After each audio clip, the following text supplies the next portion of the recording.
और अब बात प्रसाद में महापाप की। प्रसाद में मिलावट की पुष्टि के बाद अब तिरुपति मंदिर प्रशासन भी इस पाप के लिए पश्चाताप कर रहा है। मंदिर प्रशासन मंदिर परिसर और रसोई गृह का शुद्धिकरण करवाया जा रहा है। मंदिर की रसोई में ही लड्डू चूकी बनाए जाते थे, लिहाजा सुबह मंदिर के पुजारियों ने विधि विधान के साथ शुद्धिकरण का जो प्रयास है वो शुरू कर दिया है। पूजा पाठ किया जा रहा है। इसी के साथ साथ जो तस्वीरें निकल के ऐसी भी सामने आई है जहां पर पश्चाताप के साथ साथ उपवास करने की बात भी निकल के सामने आ रही है यहाँ पे। तो सवाल दरअसल ये कि जो करोड़ों भक्त हैं वो यहाँ पर दुखी हैं, आस्था पे चोट की गई है और इसीलिए उनकी ओर से सवाल खड़े किए जा रहे हैं। लेकिन इस बीच बड़ी बात दरअसल ये है कि पुजारियों की ओर से पूरे मंदिर परिसर का शुद्धिकरण किया जा रहा है। उधर डिप्टी सीएम पवन कल्याण की ओर से भी इस पूरे मामले को लेकर के पश्चाताप किया जा रहा है, व्रत किया जा रहा है। लेकिन अब देखिए जिस तरीके से यहाँ पे नायडू सरकार ने इस पूरे मामले में एसआईटी का गठन कर दिया है, तो वही दूसरी ओर यहाँ पर जो दूसरा पक्ष है वो यहाँ पे राजनीति करने की बात कर रहा है।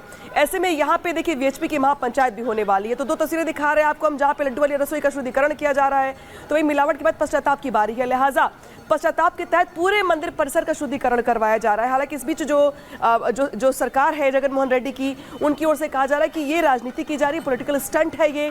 तो वही दूसरी ओर सरकार की ओर से ये बार बार कहा जा रहा है कि जो कुछ हुआ वो सबके लिए चिंता का विषय है, लेकिन अब पूरे मंदिर परिसर की सफाई करवाई जा रही है, विधि विधान से शुद्धिकरण करवाया जा रहा है, पश्चाताप किया जा रहा है। और देखिए कि किस तरीके से जो मंदिर के पुजारी हैं वो पूरे परिसर में यहाँ पे विधि विधान के साथ शुद्धिकरण करते हुए दिखाई दे रहे हैं। उधर डिप्टी सीएम पवन कल्याण की ओर से भी यह ऐलान किया गया कि वो यहाँ पर व्रत करेंगे, उपवास करेंगे ताकि जो पाप किया गया है वो यहाँ पे धुल सके। तिरुपति मंदिर के मिलावटी प्रसाद के बाद आंध्र प्रदेश सरकार ने भी कड़े फैसले लेने शुरू कर दिए हैं।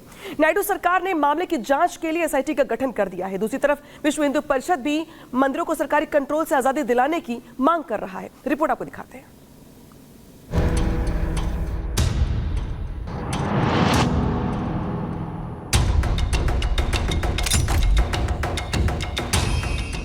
तिरुपति बालाजी मंदिर के प्रसाद में मिलावट की बात सामने आने के बाद से आंध्र प्रदेश सरकार एक्शन में है। इस बाबत राज्य सरकार ने 3 ताबड़तोड़ बड़े फैसले किए। फैसले के तहत मंदिर का शुद्धिकरण किया जाएगा। इसके साथ ही पूरे मामले की आईजीपी स्तर पर जांच के आदेश भी दिए गए। अब मंदिर की प्रबंधन समिति में सिर्फ वही लोग रहेंगे जिनकी भगवान के प्रति आस्था होगी। इसके अलावा सभी मंदिरों के लिए मानक संचालन प्रक्रिया बनाई जाएगी, जिसका पालन सभी मंदिरों के लिए अनिवार्य होगा। I'm ordering an inquiry, IGP level or more than that. Then the team will establish the facts so that there won't be any violations. That also we are going to bring. Even management committees, only those who are having belief, they will be nominated. We'll take all precautions. तो वहीं आंध्र प्रदेश के deputy CM ने भी ऐलान किया कि वो 11 दिनों का उपवास रखेंगे।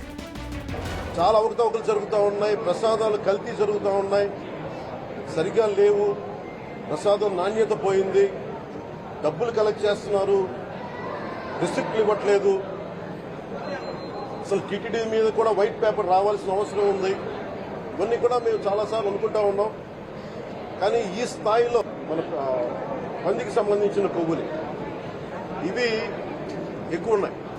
मंदिर का प्रसाद विवाद राजनीतिक मोड़ लेने के बाद अब धार्मिक मोड़ लेना शुरू कर चुका है। इस विवाद में वीएचपी ने भी एंट्री मारी है। आज वीएचपी के केंद्रीय मार्गदर्शक मंडल की बैठक तिरुपति में बुलाई गई। इसमें वीएचपी के पदाधिकारियों के साथ साथ देश भर के साधु संत जुटेंगे।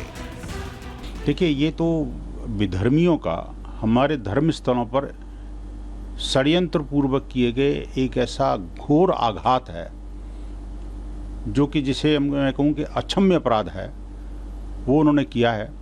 इससे बड़ा अपराध दुनिया में कोई हो नहीं सकता। आपको बता दें कि तिरुपति बालाजी मंदिर के प्रसाद में मिलावट की खबर आने के बाद लोगों में गुस्सा है। सनातनियों की मांग है कि विश्व भर में जहां भी उनके आराध्यों का मंदिर है वहां पर प्रसाद की गुणवत्ता और शुद्धता का खास ख्याल रखा जाए ताकि उनकी पवित्रता बनी रहे। Bureau report, Republic Bharat. तो कई तरीके के सवाल जो है वो लगातार उठ रहे हैं और वहीं अब जांच आखिर किस तरीके से आगे बढ़ रही है। दरअसल आपको बताएं कि एक तरफ केएमएफ ने नंदिनी घी की कीमत दरअसल 2023 में बढ़ाई थी वहीं आपको बताएं कि इस पूरे प्रकरण को लेकर टीटीडी ने नई कंपनी को इसके बाद शामिल इसमें किया था। वहीं नंदिनी ने लड्डू बनाने से उस वक्त इनकार कर दिया था। तमिलनाडु की कंपनी एआर डेयरी को इसके बाद इसमें एंट्री होती है, उसे ठेका दिया जाता है। एआर डेयरी फूड को लड्डू बनाने के लिए इसकी जिम्मेदारी दी गई। वहीं जून 2024 में टीडीपी सरकार ने टीटीडी अध्यक्ष को वहां से बदल दिया। जून 2024 में जेएस राव को यह जिम्मेदारी दी गई, जो कार्यकारी अधिकारी वो बनाए गए। वह जुलाई 2024 में ही एनडीडीबी कैल्फ ने घी के नमूनों की जो रिपोर्ट है वो सामने रखी। वही नमूनों में फिश ऑयल और जानवरों की चर्बी की पुष्टि होती है। नंदिनी को दोबारा से ठेका दिया जाता है। अगस्त 2024 में 470 रुपए प्रति किलोग्राम के हिसाब से यह ठेका एक बार फिर से नंदिनी को दिया गया, जिसके बाद यह पूरा विवाद जो है वो सामने आया था। और अब इस पूरे प्रकरण को लेकर पूर्व सरकार में जो मुख्यमंत्री रहे वो भी सवालों के घेरे में है। सलोनी का रुख कर रहे हैं। तो सुमित आपको बता रहे थे कि पूरा मामला कैसे ये सामने आया, लेकिन प्रसाद में चर्बी मिलाए जाने की खबरों के बाद अब जो संत समाज है उनमें भी भारी गुस्सा है। तिरुपति शहर में विश्व हिंदू परिषद की एक अहम बैठक अब हो रही है। मीटिंग में इस शर्मनाक घटना पर मंथन हो रहा है। इस बैठक में ऐसी घटनाएं रोकने के लिए हिंदू मंदिरों को सरकारी नियंत्रण से मुक्त कराने की मांग का प्रस्ताव भी पास किया जाएगा।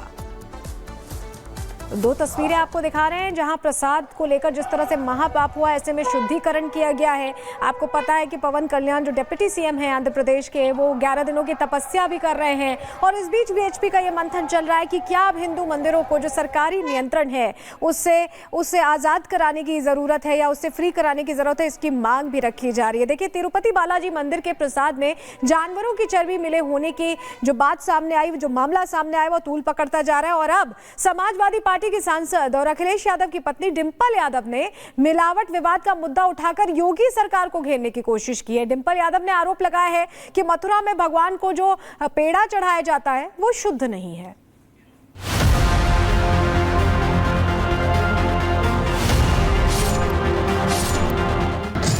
यूपी तक पहुंची महामिलावट की आंच। प्रसाद में मिलावट पर यूपी में सियासत। क्या तिरुपति बालाजी की तरह शुद्ध नहीं मथुरा के पेड़े?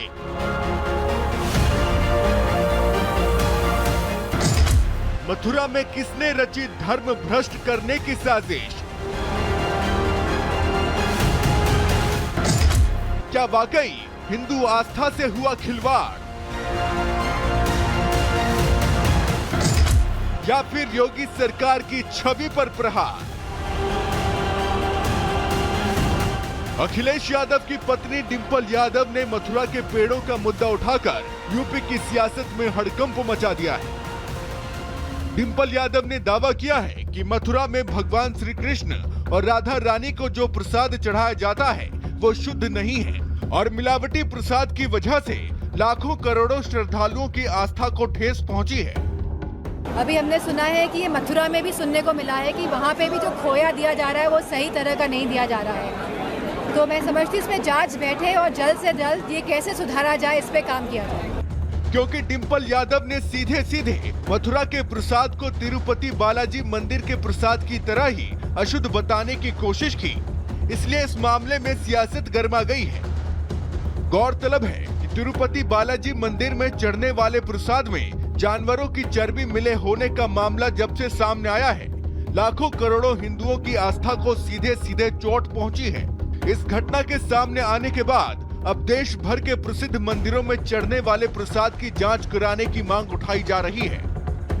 लेकिन बिना जांच रिपोर्ट के डिंपल यादव ने जिस तरह से मथुरा के प्रसाद को अशुद्ध बताने की कोशिश की है, उनके इस बयान को चुनावी माहौल में आस्था से जोड़कर कम बल्कि राजनीतिक चश्मे से जोड़कर ज्यादा देखा जा रहा है। Bureau report, Republic Bharat.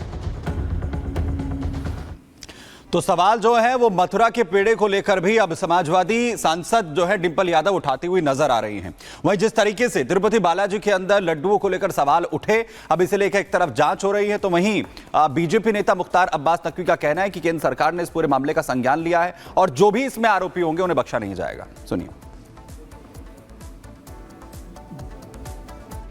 हमारे साथ बात करने के लिए बीजेपी के वरिष्ठ नेता मुख्तार अब्बास नकवी हैं। आइए उन्हें से बात करते और जानते हैं क्या कुछ कहेंगे। डिम्पल यादव ने मथुरा के पेड़ों को लेकर, एक तरीके से प्रसाद को लेकर विवादित कहा है कि वहाँ पर गुणवत्ता को लेकर सवाल उठाया। किस तरीके से देखते हैं इसको? देखो, मुझे क्या लगता है कि अब एक पेड़े पर जो है वो सवाल का जो है वो एक कंपटीशन चल गया है। जो तिरुपति में हुआ उसके बारे में सबको चिंता है और उसको लेकर के जो है वो जांच हो रही है। उसमें जो भी गुनहगार और दोषी होगा उसके खिलाफ कार्रवाई होगी। लेकिन अब सब जगह का पेड़े पे जो है वो आप सवाल खड़ा करेंगे तो मुझे नहीं लगता कि ठीक है। क्या इस तरीके से बयान देकर क्या योगी सरकार को घेरने की कोशिश कर रही है? इसमें भय और भ्रम का माहौल पैदा करने की कोशिश, इससे ज़्यादा कुछ नहीं। तो तिरुपति बालाजी मंदिर में प्रसाद को लेकर जिस तरीके से पूरा विवाद सामने आता है, उसके बाद अब पूरे मामले को लेकर जो है वो केंद्र सरकार भी एक्टिव है। कार्रवाई की बात यहां पर जो है वो कही की जा रही है। दरअसल सबसे बड़ी बात यह है कि अब खुद जो है मामला अलग अलग मंदिरों के प्रसाद को लेकर भी सवाल उठाए जा रहे हैं, क्योंकि एक तरफ डिम्पल यादव है जो सवाल उठा रही है, वहीं दूसरी तरफ अगर हम तिरुपति बालाजी को लेकर बात कर रहे हैं तो खुद एक महापंचायत जो है वो बुलाई गई है। जो एक बड़ी मीटिंग, आज बड़ी बैठक जो है विश्व हिंदू परिषद की तरफ से की जा रही है। तो वहीं प्रसाद कांड के बाद लखनऊ के प्रसिद्ध मनकामेश्वर मंदिर में बाजार से खरीदे गए प्रसाद को लाने पर बैन लगा दिया गया है। मंदिर में अब श्रद्धालु बाजार से खरीदा गया प्रसाद नहीं ला सकते हैं। प्रशासन का कहना है कि भक्त अपने घर से लाए प्रसाद या सूखे मेवा ही गर्भगृह पर अर्पित कर सकते हैं। जी, आंध्र प्रदेश के तिरुपति मंदिर में मिले हुए मिलावटी प्रसाद के मामले को लेकर आज हम लोगों ने एक नई पहल करी है कि चूँकि मुझे लगता है कि हर खाद्य सामग्री में कहीं ना कहीं किसी न किसी प्रकार की मिलावट अवश्य होती है और इस भ्रष्टाचार को निरंतर ही हम लोग जो कम करने की कोशिश करते हैं वो बढ़ता ही रहता है। आज एक अच्छी पहल हम लोगों ने ये करी है कि कोशिश करिए, अब देखिए कितना पालन ये लोग कर पाते हैं। गर्भगृह में बाहरी जो प्रसाद आएगा वो अंदर नहीं जाएगा।